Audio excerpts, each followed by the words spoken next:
My YouTube channel.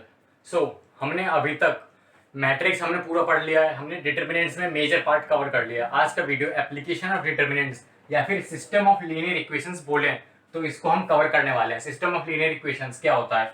मैंने जब matrix का चैप्टर स्टार्ट किया था तो मैंने लेक्चर नंबर 1 में बताया था कि मैट्रिक्स का यूज कहाँ होता है। इन सब चीज़ों का जब हम पढ़ रहे हैं उसका यूज कहाँ होने वाला है। आज हम एप्लीकेशन ऑफ डिटर्मिनेंट्स की बात करने वाले हैं। आई थिंक कि लेक्चर 15 है मैट्रिक्स एंड डिटर्मिनेंट का, एंड आई होप ये आज का मतलब ये इस चैप्टर का, इस यूनिट का लास्ट लेक्चर होने वाला है। System of linear equations. Linear equations means आपके एक्स और वाई में एक इक्वेशन होगी, मतलब आपका पावर 1 में कोई इक्वेशन होगी, मीन्स आपका एक्स स्क्वायर नहीं होगा, एक्स क्यूब ये सब नहीं होगा, आपका एक्स में इक्वेशन होगी एंड उसको हम सॉल्व करेंगे कि उसका आंसर क्या आया है। ठीक, सॉल्यूशन मीन्स कि एक्स की ऐसी वैल्यूज जो उस पर्टिकुलर इक्वेशन को फॉलो कर रही हैं। देखो, अगर आपके पास ये इक्वेशन है A X plus B Y plus C is equals to 0, आपके पास एक इक्वेशन है, इक्वेशन नंबर 1, एंड आपके पास दूसरी इक्वेशन है B X plus A Y plus C equals to 0, आपकी इक्वेशन नंबर 2। तो हम जो ट्रेडिशनल मेथड है, हमारे पास इसमें दो वेरिएबल हैं एक्स एंड वाई, एंड बाकी हमारे पास दो इक्वेशन है। अगर हमें बोला जाए कि हमें एक्स और वाई के लिए ये इक्वेशन सॉल्व करनी है तो हम कैसे करते हैं? पहले हम यहाँ पे से वाई की वैल्यू कैलकुलेट करेंगे इन टर्म्स ऑफ एक्स, फिर वाई की वैल्यू उठा के हम यहाँ पे रखेंगे, यहाँ से हम एक्स निकालेंगे एंड फिर एक्स को हम यहाँ पे सब्स्टिट्यूट करेंगे तो हमारे पास वाई की वैल्यू आएगी। बट अगर मैं बोलूँ कि हमारे पास 3 इक्वेशन हो गई, एक्स वाई जेड हमारे पास 3 वेरिएबल हो गए एंड 3 इक्वेशन हो गई, तो हम क्या करेंगे? पहले एक्स की वैल्यू निकालेंगे वाई जेड की टर्म्स में, फिर वाई की वैल्यू निकालेंगे एक्स जेड की टर्म्स में, फिर दोनों इक्वेशन का यूज करके थर्ड इक्वेशन में पुट करेंगे। तो मतलब काफी डिफिकल्ट प्रोसेस हो गया। ये तो फिर भी ठीक है, इसको एक पल के लिए हम सॉल्व कर सकते हैं 3 इक्वेशन को। बट अगर ऐसा हुआ कि हमारे पास 4 वेरिएबल हो गए एंड 4 इक्वेशन हो गई, हम तब क्या करेंगे? 5 इक्वेशन हुई या फिर 5 वेरिएबल एंड 5 वेरिएबल हुए, हम तब क्या करेंगे? उस केस में हमारी जो कैलकुलेशन है बहुत ज़्यादा बढ़ जाएगी, जो कि हमारे लिए हो सकता है कि सॉल्व करना ईजी ना हो। हमारी कैलकुलेशन एक हो तो जाएगी बट काफ़ी लंबा प्रोसेस हो जाएगा एंड उसमें ज़्यादा टाइम टेकिंग होगी वो इक्वेशन सॉल्व करना। इसके लिए हम पढ़ते हैं डिटर्मिनेंट्स एंड मैट्रिसेस। मैट्रिक्स हमने पूरा कवर किया, डिटर्मिनेंट्स हमने पूरा कवर किया। अब जो इसका रियल लाइफ में वो एप्लीकेशन है, इसको अप्लाई कहाँ करेंगे वो हम पढ़ने वाले हैं। सबसे पहले हम दो इक्वेशन लेट कर लेते हैं एंड कुछ बेसिक्स के बारे में बात करते हैं, उसके बाद समझेंगे कि इक्वेशंस को हम रियलिटी में सॉल्व कैसे करते हैं। लेट हमारे पास दो इक्वेशन है, a11x प्लस a12y एंड ये इक्वल टू है हमारे b1 के। ठीक, दूसरी इक्वेशन है a21x प्लस a22y, ये हमारे इक्वल है b2 के। ये हमारे पास एक इक्वेशन है, ये हमारे पास दो इक्वेशन है। ये हमारे पास दो इक्वेशन है, दो वेरिएबल है, एक वेरिएबल x दूसरा वेरिएबल y, एंड दो इक्वेशन भी हमें गिवन है, एक ये वाली एक ये वाली। इसको सबसे पहले हम लिखना सीखते हैं कि मैट्रिक्स फॉर्म में दो इक्वेशन को कैसे लिखते हैं। मैट्रिक्स फॉर्म में दो इक्वेशन को कैसे लिखते हैं? देखो, ये हमारे कांस्टेंट है, दो b1 एंड b2 हमारे कांस्टेंट हैं, तो हमारे पास एक इसमें होगी मैट्रिक्स ऑफ कांस्टेंट, मतलब कि कांस्टेंट की एक मैट्रिक्स होगी, मतलब जिसमें b1 b2 होंगे। हमारे पास दूसरी मैट्रिक्स कौन सी है? हमारे पास x एंड y वेरिएबल्स हैं, तो हमारे पास एक मैट्रिक्स होगी कौन सी? Matrix of variables. वेरिएबल्स की हमारे पास एक मैट्रिक्स होगी। एंड तीसरी मैट्रिक्स कौन सी है? हमारे पास a11 a12 a21 and a22, ये हमारे पास क्या है? ये हमारे पास है कोफिशिएंट। तो हमारे पास एक थर्ड मैट्रिक्स होगी, मैट्रिक्स ऑफ कोएफिशिएंट्स। कोएफिशिएंट्स की हमारे पास एक मैट्रिक्स होगी, एक कांस्टेंट की। कांस्टेंट कौन कौन से हैं? b1 b2। वेरिएबल कौन कौन से हैं? x and y। एंड जो मैट्रिक्स ऑफ कोफिशिएंट मतलब a11 a12 a21 a22। लिखने का तरीका क्या है? हम इक्वेशन कैसे लिखते हैं? हम कैसे लिखते हैं? मैट्रिक्स ऑफ कौन सी सबसे पहले आती है? कोएफिशिएंट्स। इसको सही से लिख लेते हैं, मैट्रिक्स ऑफ कोएफिशिएंट्स कैसे लिखते हैं? सबसे पहले क्या होता है? कोफिशिएंट होता है, मैट्रिक्स ऑफ कोफिशिएंट्स। उसके बाद हम कोफिशिएंट के बाद क्या लिखते हैं? हम मैट्रिक्स ऑफ, मतलब अगर रियलिटी में देखें तो कोफिशिएंट के साथ हमने क्या लिखा? वेरिएबल। बट मैट्रिक्स है तो मैट्रिक्स के केस में मैट्रिक्स ऑफ वेरिएबल किसके इक्वल होता है? वो कांस्टेंट के इक्वल होता है। बट यहाँ पे मैट्रिक्स है तो ये किसके इक्वल होगा? मैट्रिक्स ऑफ कांस्टेंट के इक्वल होगा। मैट्रिक्स ऑफ कांस्टेंट के इक्वल ये आपका होगा। हम अगर रियल इक्वेशन भी देखें तो हम ऐसे ही तो लिखते हैं कि हम एक कोफिशिएंट लिखते हैं। अगर हम बोला जाए कि 2x इक्वल्स टू 4, तो हमारा ये कोफिशिएंट लिखा हमने सबसे पहले, मैट्रिक्स के केस में मैट्रिक्स ऑफ कोफिशिएंट आ गया। या हमारे पास वेरिएबल लिखा तो हमने मैट्रिक्स के केस में मैट्रिक्स ऑफ वेरिएबल लिख दिया। या हमने कांस्टेंट लिखा तो मैट्रिक्स के केस में हमारे पास मैट्रिक्स ऑफ कांस्टेंट हो गया। ये हमारे जनरल रिप्रेजेंटेशन है मैट्रिक्स के लिए। अब मैट्रिक्स हम फॉर्म कैसे करेंगे, मैट्रिक्स कैसे फॉर्म करते हैं? मैट्रिक्स फॉर्म करने के लिए हमारे पास दो चीजें होनी चाहिए, एक तो उसका एलिमेंट एंड उसका ऑर्डर। सबसे पहले हम देखते हैं मैट्रिक्स ऑफ कोफिशिएंट कैसे बनाते हैं। मैट्रिक्स ऑफ कोफिशिएंट में हमें समझ में आएगा कि सिर्फ कोफिशिएंट होंगे, मैट्रिक्स ऑफ कोफिशिएंट्स। देखो कितनी इक्वेशन है, दो इक्वेशन है, कितने कोफिशिएंट है, 4 कोफिशिएंट है। मतलब कि हमारे पास दो तो हमारे पास क्या है, इक्वेशन है, एंड हमारे पास 4 क्या है, एलिमेंट्स हैं, या फिर 4 कोफिशिएंट बोल सकते हैं। एक ये एंड ये। हमारे पास 4 कोफिशिएंट हो गए एंड 2 इक्वेशन हो गई। जो दो हैं तो इस दो को हम क्या बोलेंगे, ये हमारे पास रोज हो गई, रो। एंड हमारे पास जितना कोफिशिएंट है इसको अगर हम डिवाइड बाय रो करेंगे तो हमें क्या मिल जाएगा, हमें मिल जाएगा कॉलम कितने होंगे। तो देखो हमें क्या मिल गया, हमें रो यहां से मिल गया कि कितनी इक्वेशन है, जितनी इक्वेशन होंगी उतनी रो होंगी क्वेश्चन में। कितनी रो हुई हमारे पास, 2 रो हो गई हमारे पास, तो हमें नंबर ऑफ रोज पता पड़ गई। हमारे पास 4 वेरिएबल, 4 कोफिशिएंट थे, मतलब 4 एलिमेंट, आप कुछ भी बोलो, अब 4 कोफिशिएंट थे हमारे पास। नंबर ऑफ रोज से हमने डिवाइड किया तो मीन्स 4 डिवाइडेड बाई 2 मीन्स हमारे पास 2/2 की मैट्रिक्स होगी। एंड एलिमेंट्स हमारे पास 4 है नहीं, तो हम इसको कैसे करेंगे, A11 A12 A21 and A22। ये देखो हमारी मैट्रिक्स बन गई, मैट्रिक्स ऑफ कोफिशिएंट है। क्यों? क्योंकि इसमें सिर्फ कोफिशिएंट आ रहे हैं। जो ये दोनों इक्वेशन है इसके कोफिशिएंट्स को यूज करा है। ये फर्स्ट रो है हमारे पास, ये सेकंड रो, एंड इनमें हमने बस कोफिशिएंट्स को यूज किया है। ध्यान रहे हमने फर्स्ट रो में फर्स्ट इक्वेशन के कोफिशिएंट्स को लिखा है, सेकंड रो में सेकंड इक्वेशन के कोफिशिएंट को लिखा है। अगर थर्ड इक्वेशन होती तो हम थर्ड इक्वेशन के कोफिशिएंट्स को लिखते, बट यहाँ पे थर्ड इक्वेशन नहीं है तो इसको यहाँ से रब करते हैं। तो हमने मैट्रिक्स ऑफ कोफिशिएंट बना ली। कैसे बनाई, नंबर ऑफ रोज हमें कैसे पता पड़ेंगी, जितनी इक्वेशन है उतनी नंबर ऑफ रोज हो जाएंगी। एंड एलिमेंट्स जितने हैं, मतलब जितने कोफिशिएंट है, अगर उसको डिवाइड करें नंबर ऑफ रोज से तो एक तरीके से हमें नंबर ऑफ कॉलम पता चल जाएगा कि कितने कॉलम है। हमें ऑर्डर मिल गया, एलिमेंट्स हमें पता ही है कि एलिमेंट्स हम लिख देंगे। इसके बाद बात करते हैं मैट्रिक्स ऑफ वेरिएबल्स की। वेरिएबल्स की मैट्रिक्स कैसे बनाएंगे, हमारे पास 2 वेरिएबल हैं।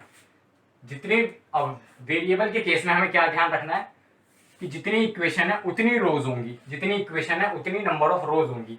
तो एक हमारे पास x एंड एक हमारे पास y, 2 वेरिएबल थे। इसको ऐसे लिखते हैं, वेरिएबल्स को हमें ऐसे लिखना है एंड कोफिशिएंट्स को हमें इक्वेशन वाइज लिखना है रोज में। मतलब A11 A12 ये एक इक्वेशन के कोफिशिएंट है, फिर A21 A22 ये दूसरे इक्वेशन के कोफिशिएंट है। वेरिएबल को हम कैसे लिखते हैं, एक्स एंड वाई। अगर हमारे पास 3 वेरिएबल होते हैं, let's say x Y Z, तो हम कैसे लिखते हैं, पहले लिखते हैं हम यहाँ पे एक्स, फिर लिखते हैं y एंड फिर लिखते हैं z। मीन्स आपको हर बार एक कॉलम मैट्रिक्स बनानी है जिसमें सिर्फ एक सिंगल कॉलम हो। आई थिंक आपको यहां तक बात समझ में आई होगी कि हमने मैट्रिक्स ऑफ कोफिशिएंट कैसे बनाई है एंड हमने मैट्रिक्स ऑफ वेरिएबल्स कैसे बनाई है। इसके बाद बात करते हैं मैट्रिक्स ऑफ, क्या बचा हमारे पास, matrix of constant. Matrix of constant कैसे बनाएंगे, हमारे पास 2 इक्वेशन है एंड 2 ही वो हैं। तो हम पहले लिखेंगे B1 एंड यहाँ पे लिखेंगे B2। ये हमारा हो गया मैट्रिक्स ऑफ कोफिशिएंट्स। तो हमने 3 मैट्रिक्स कैसे बनाई, मैट्रिक्स ऑफ कोफिशिएंट कैसे बनाई, हमारे पास जितने भी कोफिशिएंट हैं, एक इक्वेशन को कोफिशिएंट को हम एक इक्वेशन में लिखेंगे, दूसरी इक्वेशन के कोफिशिएंट्स को हम दूसरी रो में लिखेंगे। अगर वेरिएबल्स की बात करें तो x और y हम हमेशा कॉलम मैट्रिक्स बनाएंगे। कॉलम मैट्रिक्स क्या होता है, जिसमें आपका कॉलम, नंबर ऑफ कॉलम आपके हमेशा 1 होंगे एंड रोज आपकी मल्टीपल हो सकती हैं।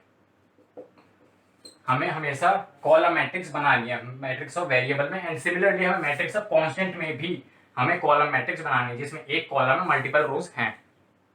हमें ये चीज समझ में आ गई। अब हम बार बार मैट्रिक्स ऑफ कोफिशिएंट इतनी बड़ी बड़ी चीजें नहीं लिखेंगे कि मैट्रिक्स ऑफ कोफिशिएंट ये है, मैट्रिक्स ऑफ वेरिएबल ये है एंड मैट्रिक्स ऑफ कांस्टेंट ये है। तो हमने इसको इन जनरल एक नाम दे रखा है।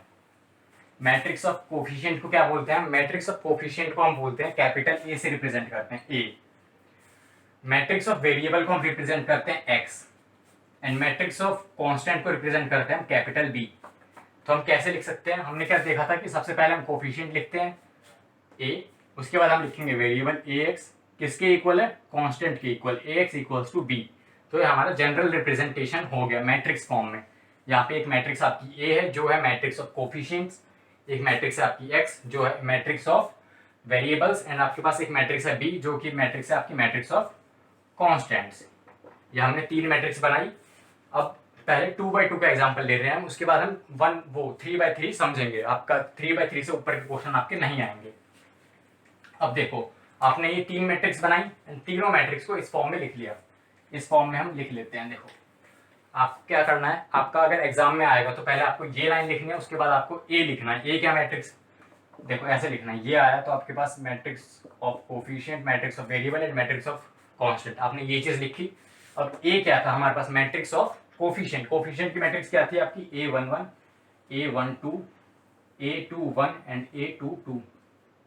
ये किसके साथ मल्टीप्लाई में है, ये किसके साथ मल्टीप्लाई में, मैट्रिक्स ऑफ वेरिएबल के साथ। मैट्रिक्स ऑफ वेरिएबल में आपके पास x एंड y दो एलिमेंट थे, equals to matrix of constant means यहाँ पे B1 एंड यहाँ पे B2। ये आपकी जनरल रिप्रेजेंटेशन है। आपने इन दोनों इक्वेशंस को उठा के मैट्रिक्स के फॉर्म में रिप्रेजेंट कर दिया। अब देखो ये दोनों मैट्रिक्स मल्टीप्लिकेशन हो रही है, तो मैट्रिक्स मल्टीप्लिकेशन के लिए हमें सबसे पहले क्या देखना होता है, ऑर्डर देखना होता है। तो इसका ऑर्डर है 2x2 एंड इसका ऑर्डर है 2x1। तो इसका मैट्रिक्स मल्टीप्लिकेशन फिजिबल है क्योंकि इसका कॉलम एंड इसकी रोज आपस में इक्वल है। एंड जो आपका रिजल्टेंट मैट्रिक्स है उसका ऑर्डर क्या होना चाहिए आपका 2x1। तो ये जो आपका रिजल्टेंट मैट्रिक्स है जिसके इक्वल है ये 2x1 का ही तो है। तो आपका जो मैट्रिक्स मल्टीप्लिकेशन है वो फिजिबल है एंड रिजल्ट्स भी आपके क्लियर आ रहे हैं कि आपका जो रिजल्टेंट मैट्रिक्स है उसका ऑर्डर 2x1 है। आपका नंबर ऑफ कॉलम इसका एंड नंबर ऑफ रोज इसके आपके दोनों इक्वल है, तो मैट्रिक्स मल्टीप्लिकेशन यहाँ पे हो सकता है। तो यहाँ पे ऑर्डर वाली बात तो कोई आएगी ही नहीं। सो अब अगर एक बार क्रॉस चेक कर लो कि हमने सही लिखा है या फिर नहीं, कैसे करेंगे मैट्रिक्स मल्टीप्लिकेशन, कैसे करते हैं, row by column means A11 into X, A11 into X plus A12 into Y. Means हमने क्या लिखा, A11 into X plus A12 into Y. ये हमारा फर्स्ट एलिमेंट हो गया एंड दूसरा एलिमेंट जो भी होगा फर्स्ट एलिमेंट के इक्वल होगा, मीन्स ये B1 के इक्वल। ये हमारी फर्स्ट इक्वेशन है, आप ध्यान से देखो यही इक्वेशन हमारी फर्स्ट इक्वेशन है। तो इसको हमने मैट्रिक्स फॉर्म में ऐसे लिख लिया। आई होप आपको मैट्रिक्स फॉर्म बनानी आ गई होगी इक्वेशंस की। तो हमने बेसिक रिप्रेजेंटेशन सीख लिया कि रिप्रेजेंट कैसे करना है मैट्रिक्स फॉर्म में। अब इसके आगे हम कुछ डिस्कस करते हैं कि इसको सॉल्व कैसे करना है, सॉल्यूशन कैसे आएगा इसका। देखो हमने ax इक्वल्स टू b लिखा। अगर हम जनरल मेथड की बात करें तो मैं आपको पहले स्टेप्स बता देता हूँ, फिर मैं सॉल्व करके दिखाऊंगा एक 2x2 की मैट्रिक्स एंड फिर एक 3x3, मतलब कि जो 3 इक्वेशन है 3 वेरिएबल की का क्वेश्चन होगा। इसमें क्या करना है आपको, प्री मल्टीप्लाई करना है। क्या मल्टीप्लाई करना है आपको, प्री मल्टीप्लाई करना है ए इनवर्स दोनों साइड आपने ए इनवर्स मल्टीप्लाई कर दिया। तो A inverse dot A dot X, ये तीनों मैट्रिक्स हैं एक, and A inverse into B, ये चीज हो गई। अब ए इनवर्स इंटू ए क्या होता है, आइडेंटिटी मैट्रिक्स होता है, X equals to A inverse into B. अब आपका एक्स लिखो या फिर आई एक्स लिखो, एक ही बात है, तो हम इसी यहाँ पे एक्स लिख लेते हैं, यहाँ पे ए इनवर्स इंटू बी। तो आपको क्या करना है, आपका x क्या हो जाएगा, वो a इनवर्स इंटू बी। आपको कोई आंसर आएगा, आपका x का आंसर उसके सामने वाला, y का आंसर उसके सामने वाला, अगर z होता है तो z का आंसर उसके सामने वाला। तो आपको बेसिकली यहाँ तक पहुंचना है। a इनवर्स कैसे निकालोगे आप, क्लियर स्टेप है, हमने a इनवर्स लास्ट लेक्चर में सीखा था कैसे निकालते हैं। पहले हम डिटर्मिनेंट कैलकुलेट करेंगे, एडजॉइंट कैलकुलेट करेंगे एंड उसके बाद हम a इनवर्स की वैल्यू रखेंगे यहाँ पे, b से मल्टीप्लाई करेंगे एंड आपका x का आंसर आ जाएगा। तो ये स्टेप्स हैं। अब एक इक्वेशन सॉल्व करके देखते हैं हम, दो इक्वेशन है, दो वेरिएबल का एक इक्वेशन लेट करते हैं एंड उसको सॉल्व करके देखते हैं। आपकी एनसीईआरटी से ये क्वेश्चन उठा लेते हैं। सो आपका जो फर्स्ट क्वेश्चन है वो ये है कि 2x प्लस 5y, क्या है क्वेश्चन, 2x प्लस 5y, यहाँ पे 2x plus 5y equals to 1 दे रखा है, I think 2x plus 5y equals to 1 and 3x plus 2y, 3x plus 2y is equals to क्या दिया है हमें, 7। एंड हमें बोला गया है calculate the value of X and Y, या फिर solve the linear equations using determinants. आपको कुछ भी बोल सकता है, मैं इसका पूरी लैंग्वेज पढ़ के बता देता हूँ। आपका बस पूरी लैंग्वेज में ये बोला गया solve the system of equations. System of equations आप बस ये समझ जाना कि आपकी 12th क्लास में आपको इक्वेशन सॉल्व करने अगर बोला गया है बोर्ड के एग्जाम में, तो ऑब्वियसली वो नॉर्मली जो सब्स्टिट्यूशन मेथड है वो तो बोलेगा नहीं। आपको जो मैट्रिक्स मल्टीप्लिकेशन है उसको यूज करना है, आपको मैट्रिक्स यूज करने, आपको इनवर्स यूज करना है। सबसे पहले हम लिखेंगे ए। मैट्रिक्स ए कौन सी थी हमारी? मैट्रिक्स ए थी हमारी matrix of coefficient.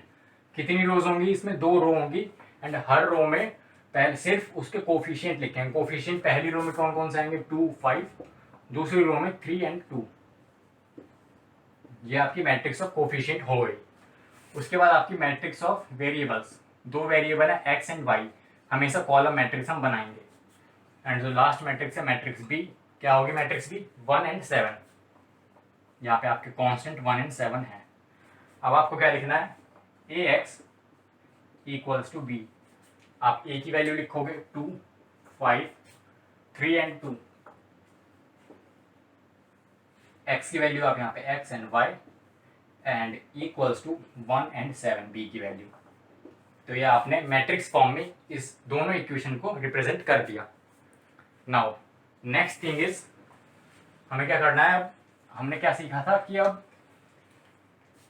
X Y किसके इक्वल होंगे, मतलब कि जो एक्स होगा वो किसके इक्वल होगा? वो A inverse multiplied by B. It means आपको क्या लिखना है? यहाँ पे लिखना है टू कैलकुलेट ए इनवर्स। आपको पूरा लैंग्वेज लिखना है, आप यहाँ पे शॉर्ट फॉर्म नहीं यूज कर सकते। To calculate A inverse. A inverse कैसे कैलकुलेट करोगे आप? सबसे पहले आपको डिटर्मिनेंट निकालना पड़ेगा ए का, एंड दूसरी चीज जो है वो आपको एडजॉइंट निकालना पड़ेगा, एडजॉइंट ऑफ मैट्रिक्स ए।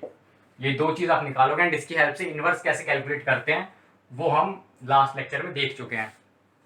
सो अब इसको कैलकुलेट जल्दी से कर लेते हैं। ये हमने matrix of coefficient, matrix of variable, matrix of constant लिखा, A X equals to B, and इस फॉर्म में हमने रिप्रेजेंट कर दिया।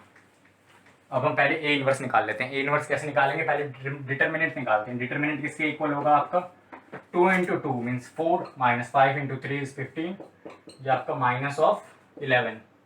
डिटर्मिनेंट आपका है माइनस ऑफ 11, एंड आपका एडजॉइंट ऑफ ए, सिंस 2/2 की मैट्रिक्स है तो हमने एडजॉइंट ऑफ ए का एक शॉर्ट फॉर्म देखा, मतलब कि शॉर्टकट देखा था। इन दोनों एलिमेंट्स को इंटरचेंज करो, ये दोनों एलिमेंट सेम है तो कोई फर्क नहीं पड़ेगा। 2 एंड 5, 2 एंड 2, एंड इसका साइन चेंज करो, -5 एंड -3, ये आपका हो गया एडजॉइंट।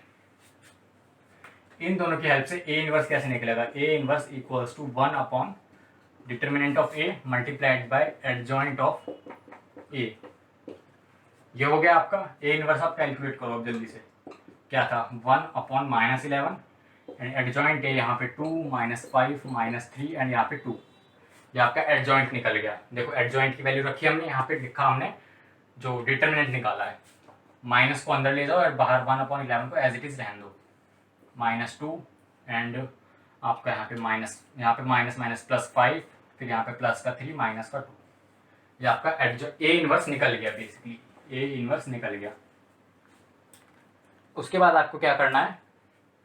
ये चीज आपने लिख रखी थी पहले, तो आपको लिखना है x is equals to A inverse b। x किसके इक्वल होगा? ए इनवर्स b के। एंड कैसे इक्वल होगा ये चीज मैंने आपको थोड़ी देर पहले प्रूफ करके बताई कि प्री मल्टीप्लाई करना है ए इनवर्स से, तो आपके पास ये इक्वेशन आ जाएगी। इसको लेट कर लेते हैं इक्वेशन नंबर ए। इसको इक्वेशन ए लेट करते हैं, इसकी हेल्प से हम सॉल्व करेंगे। x की वैल्यू क्या है यहाँ पे? x y। ए इनवर्स क्या निकला आपका? 1/11, -2, +5, +3, यहाँ पे +3 था, एंड यहाँ पे आपका -2। एंड उसके साथ आपको लिखना है बी मैट्रिक्स। बी मैट्रिक्स क्या थी हमारे पास? हमारे पास 1 और 7 था, शायद 1 एंड 7 था हमारे पास। 1 एंड 7 हमारे पास मैट्रिक्स बी थी, 1 एंड 7। अब पहले हम इन दोनों को मैट्रिक्स मल्टीप्लिकेशन करके देखते हैं। मैट्रिक्स मल्टीप्लाई कैसे करते हैं वो हमने पढ़ रखा है। इसको जल्दी से मैट्रिक्स मल्टीप्लाई हम करके देखते हैं कि मल्टीप्लाई कैसे करेंगे। तो देखो x एंड y, ये आपका LHS एज इट इज रहेगा। 1/11 मल्टीप्लाई करो आप, -2 इंटू 1 विच इज -2, फिर प्लस 7 इंटू 5 इज 7 5 35। ये आपका फर्स्ट एलिमेंट हो गया। फिर आपका दूसरा एलिमेंट क्या होगा, 3 into 1 is 3 plus -2 and into 7 is आपका -14 सॉरी, -2 इंटू 7 इज यूर -14। इसको सॉल्व करो आप तो आपका 1/11, 35 - 2 इज 33 एंड -14 प्लस 3 इज -11। ये हो गया आपका x एंड ये हो गया आपका y, x एंड y। ठीक, इसके बाद आप अगर 11 को अंदर ले जाओगे तो यहाँ पे आपका 3 एंड -1। अब हमने इक्वालिटी ऑफ मैट्रिक्स में सीखा था, इक्वालिटी ऑफ मैट्रिक्स में हमने क्या देखा था, करस्पॉन्डिंग एलिमेंट्स इक्वल हों तो दोनों मैट्रिक्स आपस में इक्वल हैं, तो हमें इसका रिवर्स भी वही होता है, अगर दो मैट्रिक्स आपस में इक्वल हैं तो उनका करस्पॉन्डिंग एलिमेंट्स इक्वल होंगे। मीन्स यहाँ पे x की वैल्यू आपकी 3 है, x equals to 3 and y equals to -1। आपने इक्वेशन दोनों सॉल्व कर लिया। आप चाहते तो दोनों को सब्स्टिट्यूशन मेथड से आप सॉल्व कर सकते थे, बट यस 12th क्लास में आपसे सब्स्टिट्यूशन मेथड तो नहीं पूछेगा, वो आपसे ये पूरा प्रोसेस पूछना चाह रहा है कि आपको ये चीज़ आती है या फिर नहीं आती। तो हमारी ये वाली इक्वेशन सॉल्व हो गई है। इसके बाद हम देखते हैं 3 बाय मतलब कि जिसमें 3 इक्वेशन हो एंड 3 वेरिएबल हों, उस इक्वेशन को हम कैसे सॉल्व करेंगे उसको देखते हैं। हम जल्दी से सॉल्व करते हैं एंड इसके बाद आई डोंट थिंक कि हमारा कोई कॉन्सेप्ट बचा है इस चैप्टर में। उसके बाद ये चैप्टर हमारा बहुत अच्छे से ये चीज़ खत्म हो जाएगी हमारे पास। पहले तो समझा देता हूँ basic a11x plus a12y plus a13z equals to b1। ठीक, similarly a21x plus a22y plus a23z equals to b2। Last equation हमारे पास a31x plus a32y plus a33z equals to b3। ये हमारे पास फर्स्ट इक्वेशन, ये हमारे पास सेकंड इक्वेशन, ये हमारे पास third equation. देखो हमारे पास इस इक्वेशन में क्या डिफरेंस है, 3 वेरिएबल्स हैं हमारे पास एंड हमारे पास 9 कोफिशिएंट्स हैं एंड 3 कांस्टेंट है। तो इसको हम कैसे लिखेंगे, ax equals to b as it is लिखेंगे। मैट्रिक्स ऑफ कोफिशिएंट क्या हो जाएगी, इस बार 3/3 की मैट्रिक्स बनेगी। 3/3 की कैसे, 3 इक्वेशन है आपकी तो 3 नंबर ऑफ रोज होंगी एंड आपके पास 9 एलिमेंट्स हैं तो आपके 9/3 मतलब 3/3 की मैट्रिक्स बनेगी। Means a11 a12 a13 a21 a22 a23 and यहाँ पे आपका a31 a32 एंड a33, ये आपकी ये वाली मैट्रिक्स बनेगी। अब जैसे मैंने बताया था कि x y z 3 वेरिएबल हैं तो हमेशा हम कॉलम मैट्रिक्स बनाएंगे। तो x y एंड z ये आपकी बनी column matrix is equals to b means b1 b2 and b3, ये आपकी मैट्रिक्स ऑफ कांस्टेंट हो गई। इसके बाद बस सिंपल स्टेप है आपका इस मैट्रिक्स का इन्वर्स निकालना है, इसमें आपको प्री मल्टीप्लाई करना है एंड फिर जो आपका आंसर आएगा आपका करस्पॉन्डिंग एलिमेंट्स इक्वल होते जाएंगे एंड आपको x y z के आंसर्स मिल जाएंगे। आपके सिलेबस में इससे ऊपर की इक्वेशन नहीं आएंगी क्योंकि आपका सिलेबस बाउंडेड है 3/3 मैट्रिक्स तक। तो यहाँ पे आपका 3/3 मैट्रिक्स 3 इक्वेशन से बन गई, तो आपका 4 इक्वेशंस आपको सॉल्व करने को नहीं आएंगी। सो अब इसका भी एक एग्जाम्पल लेके हम जल्दी से सॉल्व कर लेते हैं। आपकी एनसीईआरटी से ये एक एग्जाम्पल उठाते हैं। क्या एग्जाम्पल दे रखा है इसमें, 3x - 2y plus 3z। 3x - 2y plus 3z is equals to किसके इक्वल है, 8 के इक्वल है। Second equation is 2x and 2x plus y minus z, 2x plus y minus z is equals to 1, ये हमारे पास second equation है। Third equation is 4x - 3y, 4x - 3y plus यहाँ पे आपका 2z इक्वल्स टू 4, ये आपकी first equation है, second equation and third equation. देखो क्या करना है, आपको सबसे पहले ax इक्वल्स टू b लिखना है। a की जगह आपकी मैट्रिक्स ऑफ कोफिशिएंट, 3 इक्वेशन है 3 नंबर ऑफ रोज बनेंगी मीन्स 3 - 2। यहाँ पे हमने किसके लिए सीखा था, हमारे पास a11x प्लस a12y था तो हमारे पास प्लस में चीजें थी बट वहाँ पे माइनस में है तो हम माइनस को कंसिडर कर लेंगे। -2 आ जाएगा हमारे पास, 3 - 2 फिर आपके पास +3, फिर नेक्स्ट उसमें आएगा हमारे पास नेक्स्ट रो में 2 1, y के साथ कुछ नहीं है तो y के साथ हमारे पास 1 है एंड यहाँ पे -1 z के साथ है। फिर जो थर्ड रो है, थर्ड में आएगा 4 - 3 एंड आपका प्लस का 2। x की जगह क्या आएगा, x, y and z, and b की जगह हमारे पास आएगा 8, 1 एंड 4। ये हमारे पास मैट्रिक्स, ये 3 बन गई। हमने मैट्रिक्स फॉर्म में इन तीनों इक्वेशंस को लिख लिया। तो अब हमें क्या करना है, इसका इन्वर्स निकालेंगे, इसमें प्री मल्टीप्लाई करेंगे एंड जो करस्पॉन्डिंग एलिमेंट्स इक्वेट करते जाएंगे, x की वैल्यू, y की वैल्यू, z की वैल्यू। सबसे पहले इन्वर्स निकालने के लिए हमने क्या पढ़ा था, हमें क्या चाहिए, डिटर्मिनेंट चाहिए एंड हमें चाहिए एडजॉइंट ऑफ ए।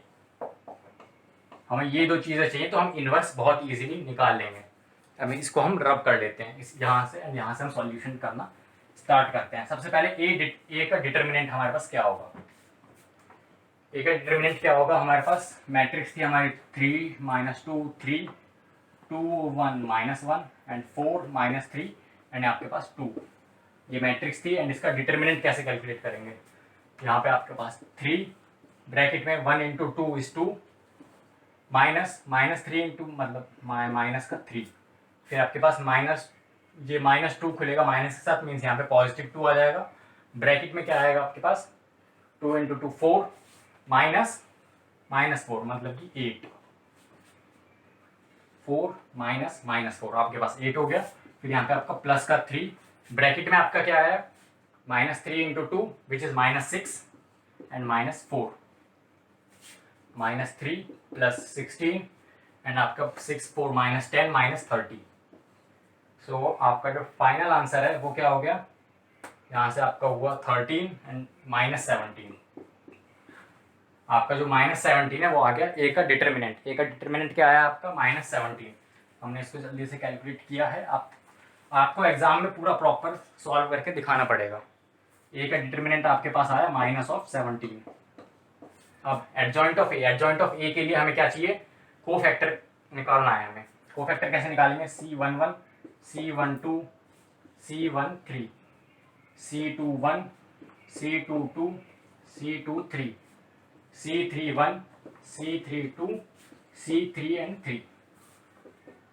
ये 9 एलिमेंट्स हमें कैलकुलेट करने हैं। इसके बाद इसका ट्रांसपोज करेंगे तो हमें एडजॉइंट भी मिल जाएगा एंड उसका मल्टीप्लाई हम बी मैट्रिक्स के साथ करेंगे तो हमें x y एंड z की वैल्यू हमें मिल जाएगी। तो C11 सबसे पहले मैट्रिक्स क्या आती है हमारी, 3 -2 3 2 1 -1 एंड 4 -3 2। ये थी हमारी मैट्रिक्स ए, जो थी मैट्रिक्स ऑफ कोफिशिएंट। 3 का पहले तो यहाँ पे नेगेटिव, यहाँ पे नेगेटिव, यहाँ पे नेगेटिव, यहाँ पे नेगेटिव, डायमंड शेप याद रखना, ये यहाँ पे नेगेटिव होता है, बाकी हर जगह पॉजिटिव होता है। 3 ये आपका पॉजिटिव के साथ ओपन होगा, मीन्स आपका 2 × 1 आपका हो गया, 2 × 1 आपका हो गया 2 -3 × 1 यहाँ पे आपका हो गया 5, नो आपका हो गया -1, क्योंकि यहाँ पे -3 एंड -1 है, तो मल्टीप्लाई करके पॉजिटिव 3 2 -3 इज -1। ठीक, C12 यहाँ पे ये ध्यान रहे आपका ऑलरेडी एक नेगेटिव साइन है क्योंकि डायमंड के कॉर्नर पे आ रहा है। -2 आपका एज इट इज रहेगा, -2 का आपने रो हाइड करा, कॉलम हाइड करा, 2 × 2 4 -4 मीन्स आपका 8 एंड यहाँ पे आपका माइनस की वजह से -8। C13 यहाँ पे आपका ये है, इसकी रो, इसका कॉलम हाइड करा, -6 -4 -10 हुआ आपका, -6 -4 आपका हुआ -10। ये चीज़ यहाँ पे हो गई। नेक्स्ट रो पे मूव करते हैं। नेक्स्ट रो में क्या है हमारे पास, C21 मतलब ये एलिमेंट, इसका कॉलम, इसकी रो हमने हाइड करा, 2 × -2 विच इज -4 माइनस प्लस का 9, -4 माइनस प्लस का 9 मतलब कि प्लस का 5 हो गया एंड यहाँ पे नेगेटिव आता है तो माइनस का 5 हो गया आपका।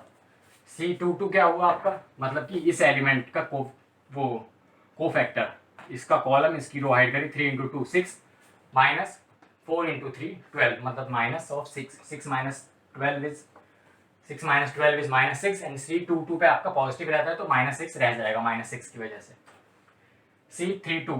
C23 आपका यहाँ पे नेगेटिव ऑलरेडी रहता है, ये चीज़ ध्यान रहे आपका। ये वाला एलिमेंट मीन्स इसका रो, इसका कॉलम, -3 × 3 इज -9 एंड आपका -4 × -2 विच इज -8, तो आपका -9 + 8 हो गया, तो आपका ये हो गया -1 यहाँ पे आपका ऑलरेडी एक माइनस रहता है, ये +1।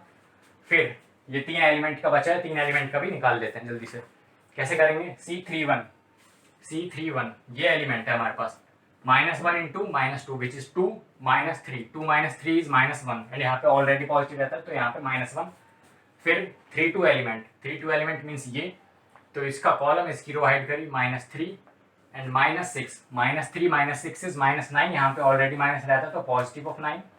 C33 यहाँ पे ये, तो यहाँ पे 3 इंटू 1 3 एंड -4, मतलब 3 -4 इज 3 + 4 एंड यहाँ पे आपका 7 हो गया, तो ये आपकी कोफैक्टर निकल गया।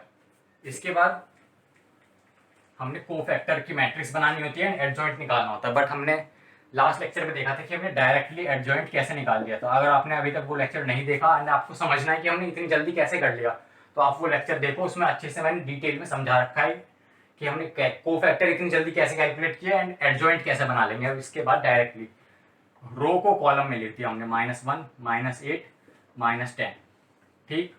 उसके बाद -5 -6 एंड 1, -5 -6 एंड आपका 1, फिर आपका -1 + 9, -1 + 9 एंड आपका +7, ये आपकी हो गया, ये आपका एडजॉइंट हो गया। इसको हम इस साइड लिख लेते हैं थोड़ा। एडजॉइंट ऑफ ये हमारा क्या आया, -1 -5 एंड -1, कॉलम को रोज में लिख रहे हैं। फिर हमारे पास -8 -6 एंड 9, -8 -6 एंड यहाँ पे +9, फिर -10 1 एंड 7, ये चीज हमारे पास आ गई। ये हमारा एडजॉइंट है। अभी हम ए इनवर्स कैसे निकालते हैं, A inverse equals to 1 upon determinant of A multiplied by adjoint of A, मतलब स्केलर मल्टीप्लिकेशन होता है। ए इनवर्स हमारा क्या आएगा, A inverse equals to 1 upon determinant of A multiplied by adjoint of A. Adjoint of A हमारा ये है and हमारा डिटर्मिनेंट निकला था -17, तो 1 तो माइनस ऊपर आ गया, -1 अपॉन 17 एंड ये हमारा -1 -5 -1 -8 -6 +9 -10 1 एंड आपका 7। अब आप देखो यहाँ पे हमारे पास मैक्सिमम एलिमेंट्स नेगेटिव में है, तो हम माइनस साइन अंदर ले जाएंगे 1 अपॉन 17, तो आपके मैक्सिमम सारे एलिमेंट्स ज्यादातर पॉजिटिव चेंज हो जाएंगे। यहाँ पे 1 5 1 8 6 -9 10 -1 एंड आपके पास -7, ये आपका ए इनवर्स निकल गया। ठीक, देखो इसमें कितनी ज्यादा वर्किंग है, बट एक चीज ध्यान रखना, जिसमें वर्किंग ज्यादा होती है मैथ में एक रूल हमेशा ध्यान रखना कि जिस क्वेश्चन में वर्किंग ज्यादा होती है उसमें, मतलब कि देखो इन सब इस टाइप के क्वेश्चन में वर्किंग बहुत ज्यादा है, बट आपकी जो कैलकुलेशन है वो बहुत ज्यादा इजी हो जाएगी। अभी आपको लग रहा होगा कि आपको मैट्रिक्स मल्टीप्लिकेशन भी करना है, मैट्रिक्स मल्टीप्लिकेशन करके देखना सारे जितने भी एलिमेंट हैं वो सब 17 से क्लियरली डिवाइड हो जाएंगे, आपको फ्रैक्शन में डिवाइड करने की जरूरत नहीं पड़ेगी। ए इनवर्स क्या है आपका 1 अपॉन 17 1 5 1 8 6 -9 एंड आपका 10 -1 एंड -7, ये आपका ए इनवर्स आ चुका है। A inverse equals to this, हमें क्या था, A X equals to B था एंड एक्स इक्वल्स टू क्या होता था हमारा, एक्स इक्वल्स टू होता था ए इनवर्स बी।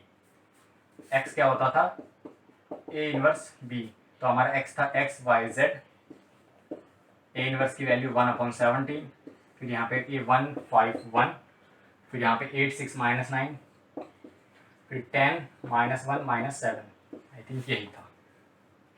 बी की वैल्यू क्या थी हमारे पास 8 1 4। अब हम मैट्रिक्स मल्टीप्लिकेशन करते हैं, कैसे करेंगे, 8 1 8 प्लस 5 1 5 8 5 13 प्लस 4 मतलब कि 17। देखो पहला एलिमेंट ही आपके पास 17 आया, कैसे हुआ, 1 into 8 plus 5 into 1 plus 4 into 1 means 4, 8 5 13 4 17, यहाँ पे 1 अपॉन 17 बाहर है, अंदर आपका पहला एलिमेंट 17 आ गया। दूसरा element 8 into 8 64, 6 into 1 6 and -9 into 4 which is -36, 9 को 36, तो ये आपका 70 में से 36 अगर हम माइनस करें तो हमारे पास बचेगा ये 44, आई थिंक 44 नहीं, ये बचेगा हमारे पास 34 बचा। तो देखो हमारे पास 34, ये भी 17 का फैक्ट वो है, 17 से क्लियरली डिवाइड हो जाएगा। नेक्स्ट एलिमेंट हम देखते हैं क्या आएगा हमारे पास, 10 इंटू 8 80, उसके बाद -1 into 1 which is -1 7 4 28 which is -28, 80 में से 29 माइनस करा, मीन 60, एंड यहाँ पे आपका हो गया 51, आई थिंक 51। तो ये भी आपका उस 17 से क्लियरली डिवाइड हो रहा है, एंड यहाँ पे आपका X Y Z as it is. Now क्या था कि अब एक्स वाई एंड जेड 17, 1/17 को अगर हम अंदर ले जाएं तो यहाँ पे हमारे पास आ गया 17 से 17 डिवाइड 1, 34 से 2 बार, एंड 51 से 3 टाइम्स। तो ये आपका x इक्वल्स टू 1, आपको लिखना है पूरा प्रॉपर लिखना है, equals to 1, y equals to 2 and z equals to 3। ऐसे करके हमने ये इक्वेशन सॉल्व कर ली। इसके बाद जो एक कॉन्सेप्ट आपका बचा है, वो कौन सा कॉन्सेप्ट है? वो है डिफरेंशिएशन ऑफ डिटर्मिनेंट्स। डिटर्मिनेंट्स का डिफरेंशिएशन कैसे करते हैं, उस चीज़ को हम जब डिफरेंशिएशन कवर करेंगे उसमें पढ़ेंगे, क्योंकि उसके लिए आपको डिफरेंशिएशन आना ज़रूरी है। डिफरेंशिएशन पढ़े बिना हम डिटर्मिनेंट्स का डिफरेंशिएशन नहीं कर सकते। काफ़ी इजी है, अभी अगर मैं चाहूँ तो 5 मिनट में वो चीज़ कवर हो सकती है, बट वो चीज़ आपके लिए काफ़ी ज़्यादा कंफ्यूजिंग हो जाएगी, क्योंकि अभी तक हमने डिटर्मिनेंट्स कवर नहीं किए हैं, वो डिफरेंशिएशन कवर नहीं किया है, तो हम डिटर्मिनेंट्स का डिफरेंशिएशन कैसे पढ़ लेंगे? तो वो छोटा सा कॉन्सेप्ट है, मेरे माइंड में है, उसको हम डिफरेंशिएशन जब हम पढ़ेंगे, बेसिक्स पढ़ लेंगे, उसके बाद हम डिटर्मिनेंट्स कवर कर लेंगे। अब जो हमारे कॉन्सेप्ट वाइज देखें तो हमारा चैप्टर पूरा खत्म हो चुका है, मैट्रिक्स एंड डिटर्मिनेंट्स। हमारा 15 to 16 लेक्चर में जो हमारे पूरी यूनिट है अलजेब्रा की 12th क्लास की, वो हमने खत्म कर लिया है। इसके बाद जो नेक्स्ट लेक्चर होगा वो इनवर्स ट्रिग्नोमेट्री को होगा होपफुली, एंड आई होप आपको ये लेक्चर्स पसंद आ रहे हैं। अगर आपकी कोई क्वेरी है तो नीचे कमेंट करके पूछो। इन लेक्चर्स के नोट्स आपको टेलीग्राम चैनल पे मिल जाएंगे, टेलीग्राम चैनल का लिंक आपको नीचे डिस्क्रिप्शन में मिल जाएगा। चैनल अभी तक सब्सक्राइब नहीं किया तो चैनल सब्सक्राइब कर लो, वीडियो लाइक कर देना, अपने फ्रेंड्स के साथ शेयर कर दो। मिलते हैं अगली वीडियो में, तब तक के लिए बाय।